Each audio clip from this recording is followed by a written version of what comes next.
Assalamualaikum warahmatullahi wabarakatuh. Sehat semua hari ini anak-anak?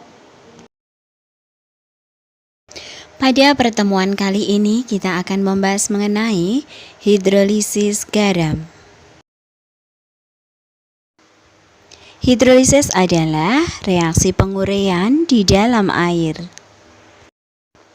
Sedangkan hidrolisis garam adalah penguraian garam menjadi ion positif dan ion negatif yang terjadi di dalam air.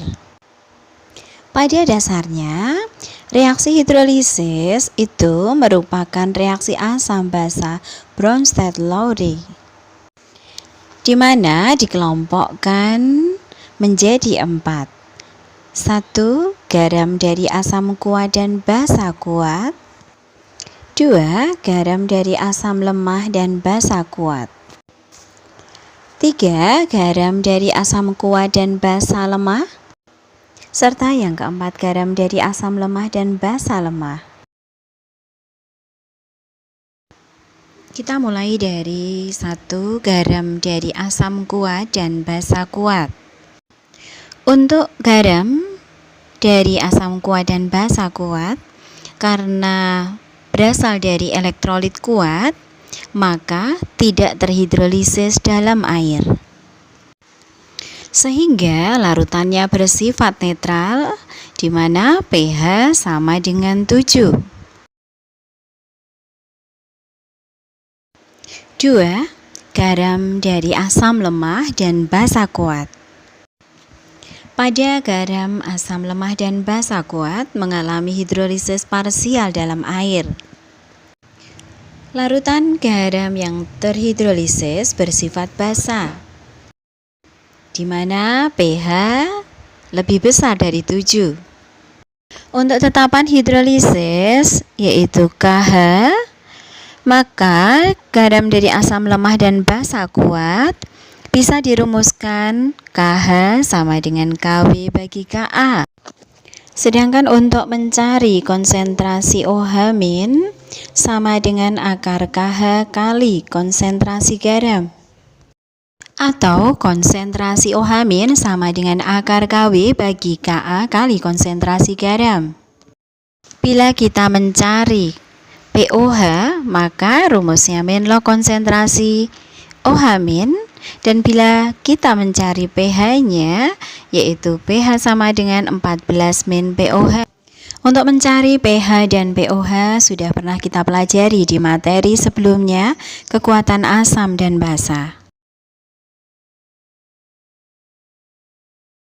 3. Garam dari asam kuat dan basa lemah. Pada garam dari asam kuat dan basa lemah mengalami hidrolisis bagian atau parsial dalam air, sehingga bersifat asam, di mana pH kurang dari 7. Untuk tetapan hidrolisis atau KH, rumusnya KH sama dengan KW bagi KB. Untuk mencari konsentrasi H+, maka rumus yang digunakan konsentrasi H+ sama dengan akar KH kali konsentrasi garam, atau konsentrasi H+ sama dengan akar KW bagi KB kali konsentrasi garam. Sehingga bila kita mencari pH sama dengan min log konsentrasi H+.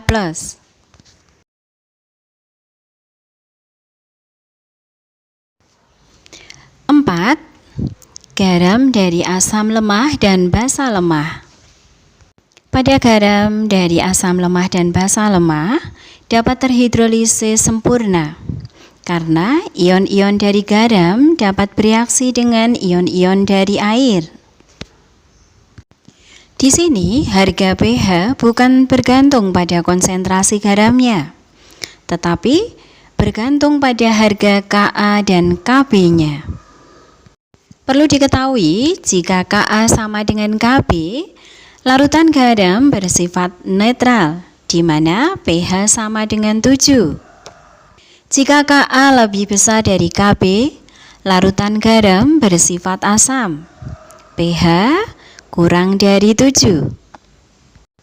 Jika Ka kurang dari Kb, larutan garam bersifat basa, di mana pH lebih besar dari 7.